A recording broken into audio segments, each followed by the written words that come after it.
একটি বিষয় ভাইরাল হয়েছেন। আমাদের পাশের দেশ ভারতের একজন তামিলের নায়ক, সে মাথায় টুপি দিয়ে কি সুন্দরভাবে একটি ইফতার মাহফিলে হাজির হয়েছেন। আলহামদুলিল্লাহ, অনেকে বলতেছেন তামিলের নায়ক মুসলমান হয়েছেন, আলহামদুলিল্লাহ। এইভাবে ফেসবুকে পোস্ট করতেছেন, সবাই লেখালেখি করতেছেন, সোশ্যাল মিডিয়াতে খবরটা ভাইরাল হয়ে গেছে। তো তামিলের যেই নায়ক মুসলমান হয়েছেন এই কথা বলে অনেকে প্রচার করতেছেন। মূলত তিনি একজন নায়ক, অভিনেতা। তিনি এখন রাজনীতির মাঠে রাজনীতি করবেন। এই জন্য সে একটি ইফতার মাহফিলে অংশগ্রহণ করেছেন। আলহামদুলিল্লাহ, সেখানে তিনি অংশগ্রহণ করেছেন এমন ভাবে দেখে বোঝা যাচ্ছে না লোকটা মুসলমান না মুসলিম, দেখার কোনো উপায় নাই। যদিও সে খ্রিস্টান ধর্ম অবলম্বী একজন নায়ক, তামিলের নায়ক, তিনি মুসলমান হয়েছেন এই কথা বলে অনেকে প্রচার করতেছেন।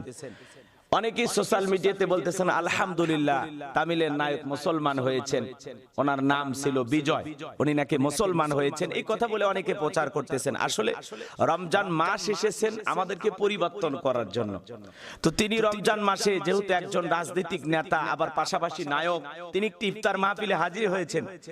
সেই দিন তিনি সারাটা দিন রোজা রেখেছেন এবং রোজাদারদের সাথে মসজিদে বসে ইফতার করেছেন। ইফতার শেষে তিনি নামাজও আদায় করেছেন এবং মোনাজাত, যখন ইফতারের পূর্বে মুহূর্তে দোয়া করা হয়, কারণ ইফতারের পূর্বে মুহূর্তে আল্লাহ তাআলা দোয়াকে কবুল করেন, সুবহানাল্লাহ বলেন।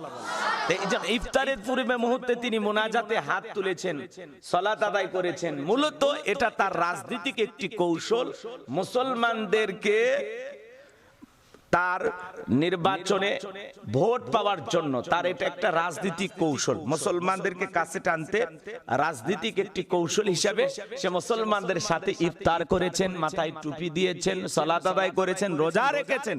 এটাকে দেখে আমরা অনেকেই ভাবতেছি যে তিনি মুসলমান হয়েছেন। আসলে কথাটা সত্য না, কথাটা সঠিকভাবে অনেকেই বলতেছেন। আসলে এখন সঠিক যে তথ্য আমরা পাই নাই, সঠিক তথ্য এখনো পাইনি। আসলে তিনি মুসলমান হয়েছেন কিনা, মুসলমান হয়েছেন কিনা, অনেকে আবার তার ভিডিওটাকে নিয়ে বলতেছেন এই যে দেখেন কালেমা পড়তেছেন, তার কালেমা পড়ার দৃশ্যটাও অনেকে ভাইরাল করতেছেন। আসলে মূলত তিনি যখন মুনাজাতে অংশগ্রহণ করেছেন সেই জায়গা থেকে তিনি দোয়া পড়তেছেন, সেটাকে কালেমার সাথে এডিট করে লাগিয়ে দেওয়া হয়েছে। আর তিনি যদি মুসলমান হন আমরা তো খুশি হব, কারণ ইসলামের সুশীতল ছায়াতলে সবাই আশ্রয় গ্রহণ করুক।